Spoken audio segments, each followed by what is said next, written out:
जय गुरु। गीता पढ़ोगे नहीं तो जानोगे कैसे। गीता को जरूर पढ़ना चाहिए, मनन करना चाहिए। जब अर्जुन विषाद से भरा हुआ युद्ध करने से मना कर देता है, तब कर्म योग की महत्ता कहते हुए श्री कृष्ण अर्जुन से कहते हैं, नेहाभिक्रम नाशो अस्ति प्रत्यवायो न विद्यते स्वल्प अल्पस्य धर्मस्य तरहते महतो भयात। इस प्रयास में ना तो हानि होती है ना ही ह्रास, परंतु इस पथ पर की गई अल्प प्रगति भी महान भय से रक्षा कर लेती है।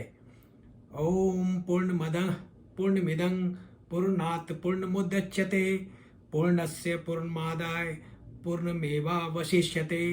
नमस्कार। मदद प्राणा एस्ट्रो योगा अध्यात्म ज्योतिष चैनल में हम आपका अभिनंदन करते हैं। अभी तक आपने सब्सक्राइब नहीं किया है तो चैनल को सब्सक्राइब करें। मैं संजय मिश्रा।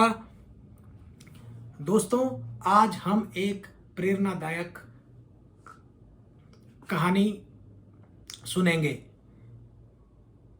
इस कहानी के माध्यम से यह बताने का प्रयास कर रहे हैं कि हमें ईश्वर पे किस तरह का विश्वास होना चाहिए।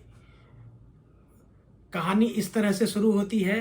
परमहंस जी शिकागो से मुंबई की हवाई यात्रा कर रहे थे। परमहंस जी के साथ वाली कुर्सी पर एक 6 साल की बच्ची भी विमान में थी। विमान हजारों फीट की ऊंचाई पर था। तभी विमान में इमरजेंसी अनाउंसमेंट होता है कि विमान का एक इंजन फेल हो गया है। सभी यात्रियों की सांस अटक चुकी थी। परमहंस जी उस बच्ची को देख रहे थे जो निफिक्र होकर कॉमिक्स पढ़ रही थी और अति प्रसन्न थी। परमहंस जी समय की गंभीरता बच्ची को बताना नहीं चाह रहे थे। किसी तरह से विमान को धरती पे उतारा गया। सभी यात्री अब खतरे से बाहर थे। हवाई अड्डा पर सभी यात्रियों को सुरक्षित बिठाया गया। बच्ची अभी भी आनंदित थी, जैसे कुछ हुआ ही नहीं। परमहंस जी ने सोचा कि अब बच्ची को सच बता देना चाहिए। उन्होंने बच्ची से कहा कि बेटी, तुम्हें पता है हम लोग मौत के मुंह से बाहर आए हैं। बच्ची ने बहुत ही स्वाभाविक तरीके से कहा कि हाँ, पता है। विमान का इंजन खराब हो गया था, विमान के सारे लोग मर सकते थे। परमहंस जी बोले, फिर तुम तो मस्त होकर कॉमिक्स पढ़ रही थी, जैसे तुम्हें पता था कि सब ठीक ही होगा। बच्ची बोली, हाँ, मुझे विश्वास था मेरे पिता मुझे कुछ नहीं होने देंगे। इस विमान को मेरे पिताजी ही तो उड़ा रहे थे। परमहंस जी के आंख में आंसू थे।